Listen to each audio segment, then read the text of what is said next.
What's up everyone, DPX here, reviewing today. It's a double review, alright?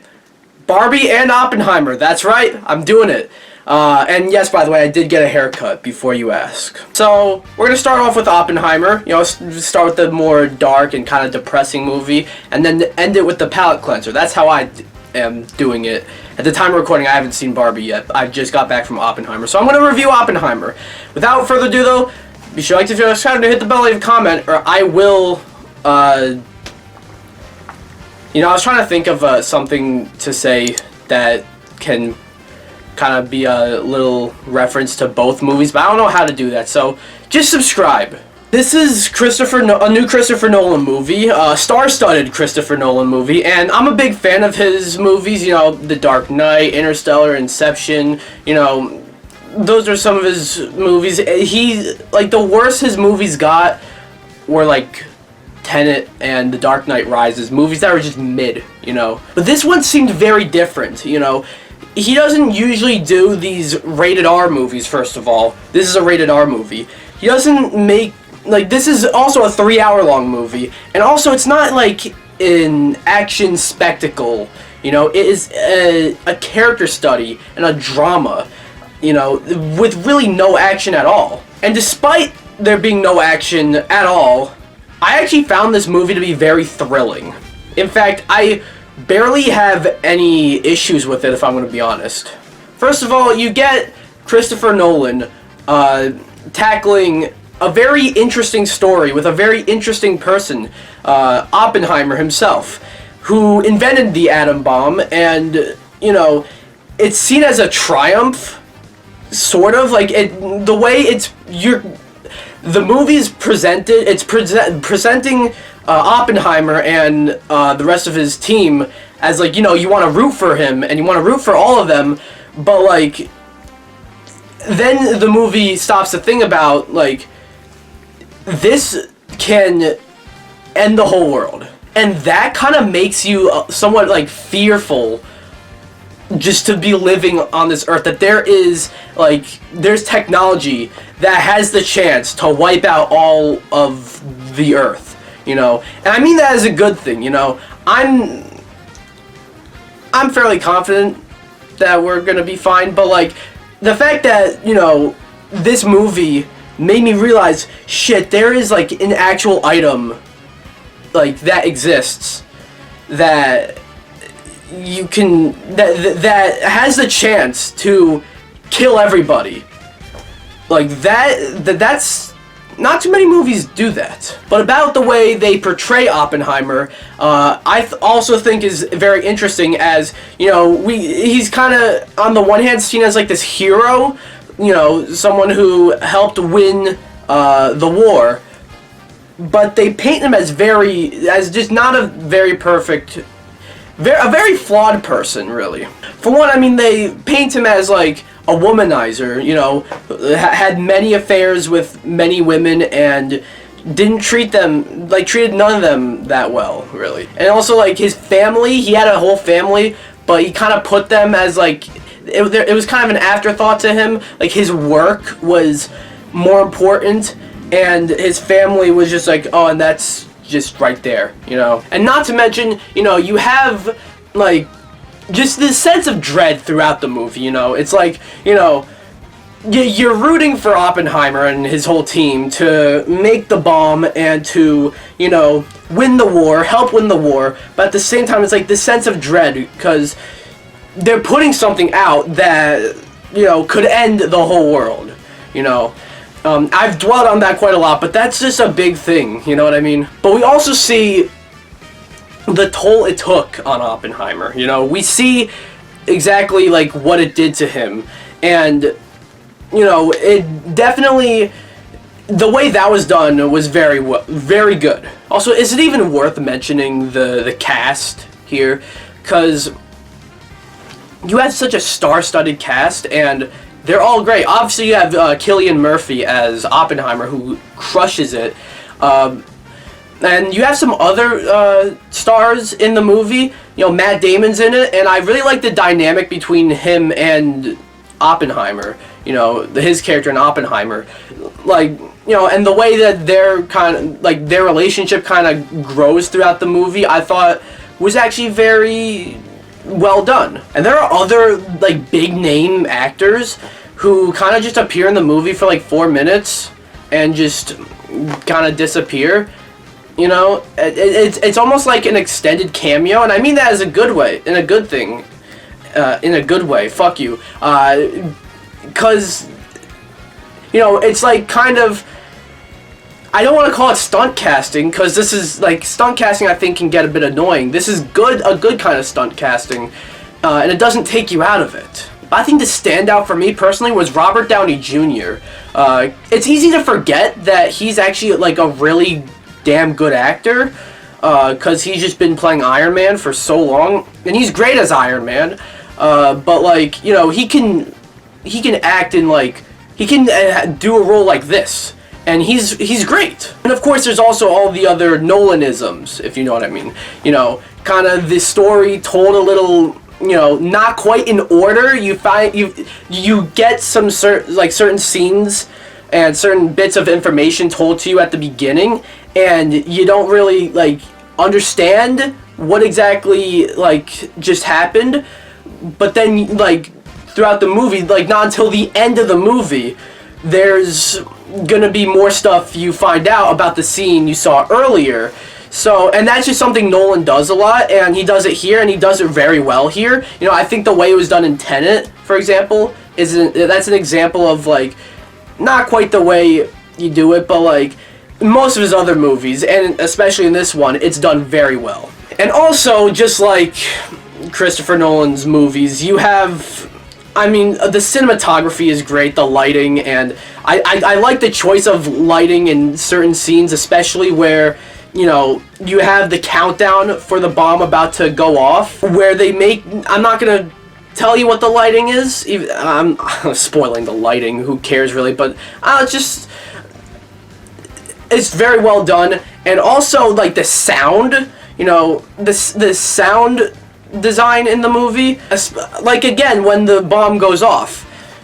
Very well done. Earlier, I kind of mentioned this earlier, how the movie kind of frames Oppenheimer as his hero, but then, you see the toll it took on him, this bomb going off. It's like, you have this weapon that ended a war, but started another war, because it killed a lot of people, you know what I mean? So this movie kind of tells you about, like, the never-ending cycle of war, almost, if you know what I mean. But also, I really like the way they kind of show you the toll it took on Oppenheimer, because like, I don't want to really tell you how it's done, but it's done in the way where it's like, oh, maybe it wasn't all like, this wasn't the triumph that it might have seemed like, you know what I mean? A lot of great things about Oppenheimer. There are a few things, some smaller things that didn't bother me too much, that I'm going to mention. Like, one thing is Emily Blunt's character. She's great in the movie as Oppenheimer's wife, but I feel like we don't really see a whole lot of her and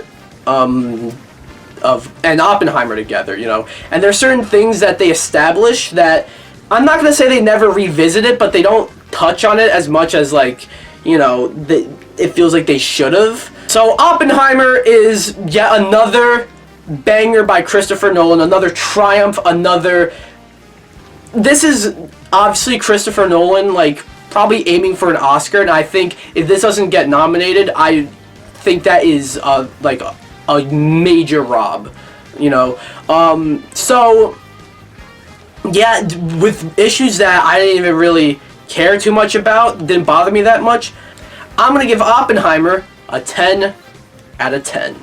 And I'm back. It's the exact same day, but it's almost nighttime. Or it is nighttime. It's almost the next day. It's almost midnight. But I'm here to review Barbie now. Now, normally, when I make a review on a movie that, is based on IP that I have some sort of an attachment to, I tell you about my attachment to it. I'm not gonna bullshit you. I really have no attachment to Barbie. I didn't even really plan to see this one, but like, The trailer seemed interesting. It seemed like you can't really make an unironic Barbie movie in the year 2023.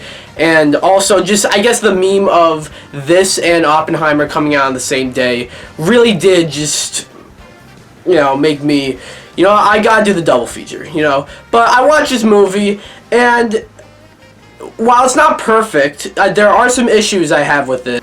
I actually really enjoyed it. For one, the obvious stuff, you got the two leads. Margot Robbie as Barbie is, like, perfect casting. Like, you think of an actress who would be fitting for Barbie.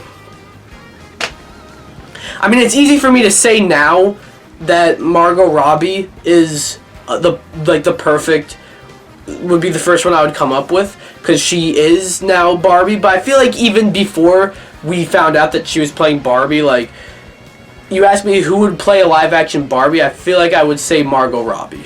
That and Ryan Gosling as Ken is, like, equally perfect, and I think he steals the show. He steals the movie. Ryan Gosling is a scene stealer in every scene he's in, and he's kind of like, he's funny, he has comedic chops that you don't really notice he has that much, but yeah, he's great. And the humor, I think this movie actually nailed very well.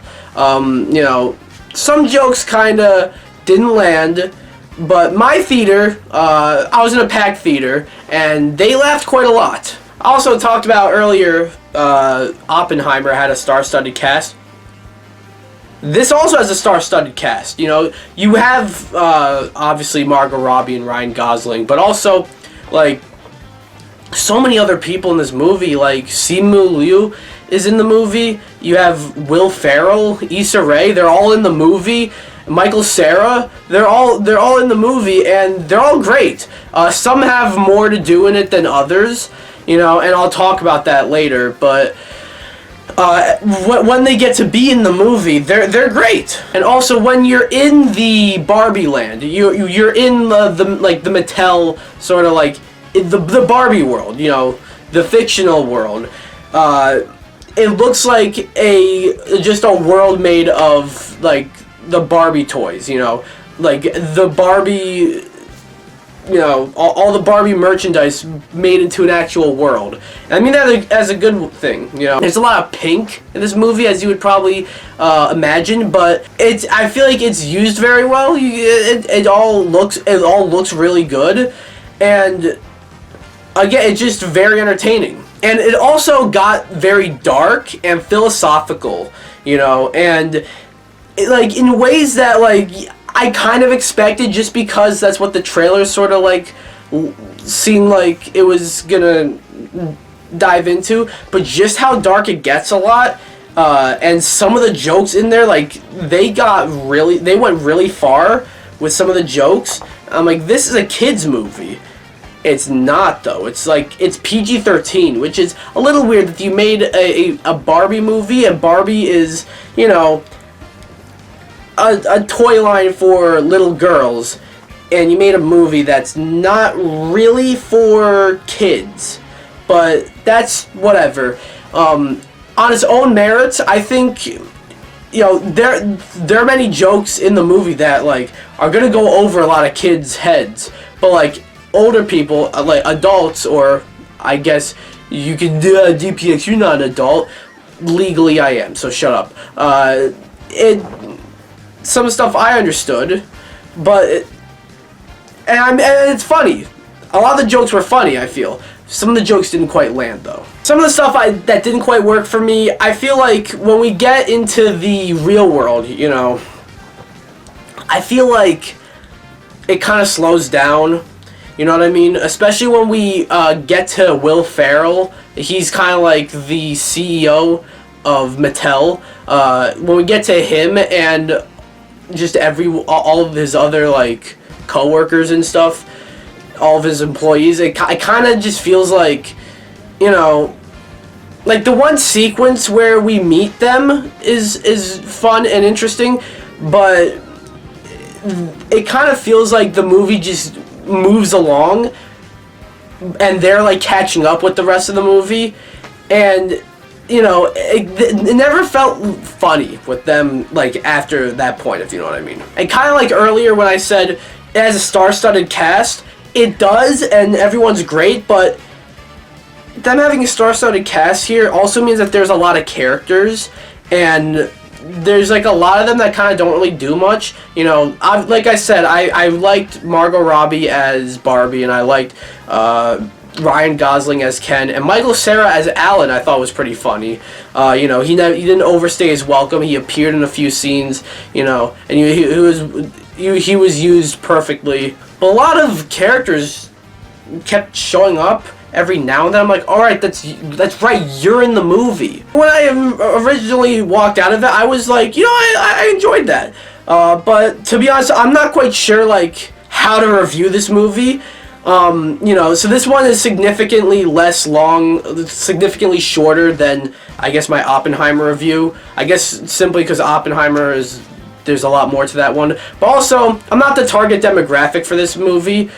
But at the same time, and it's weird saying this about a movie that I think is actually pretty good, but it's hard to really distinguish who the target demographic is for. Because, like, the trailer, I forgot to mention this, the trailer won me over with, if you love Barbie, this is for you. If you hate Barbie, this is for you. Not that I hate Barbie, but, you know, I have never played with Barbies, okay? But after watching it, it's like, it isn't really for little girls. You know, this movie's not really for kids. I'm sure kids would get a kick out of it. But I guess it's more like people who are around my age that grew up with Barbies, or if you want to get the male people in there, people who like the trailers. I enjoyed it. It's definitely not perfect. I guess I have to mention, yes, this is a movie with like the gender patriarchy stuff, all that. I don't really have much to add to that. It's not doing that in a way that feels heavy-handed or anything like that. It's just, you kind of have to touch on that when you make a Barbie movie. I also didn't mention this, and I should have. This movie also kind of takes the idea of Barbie and sort of like makes fun of it, and like in a way where it's like Mattel approved of this, and they did, so they have a good level of self-awareness, which I appreciate that. Overall, Barbie's a fun movie it's not for everybody. That's probably the better way I should put it. If you love Barbie, this is for you. If you hate Barbie, this is for you. But it's not really for kids. It's not really for, I don't know. If you watch it, basically, I could recommend this movie if you watch the trailers and you thought that it looked cool. Because it is a lot of fun. It's a fun movie. It's funny. And I'll recommend it to you if you're interested in this movie. How about that? If you are interested in this movie, in Barbie, you know, whether you grew up with the Barbie toys or not, if this is a movie you are interested in, I think you will get a kick out of it. So in the end, I'm going to give Barbie a 7.5 out of 10. Anyways, that's my review for Barbie. What do you guys think of Barbie? What about Oppenheimer? Anything about the two movies down below? Let me know down below. Anyways, be sure to like, comment, subscribe, or I will insert threat here. I remember that I forgot to put in a threat, but bye!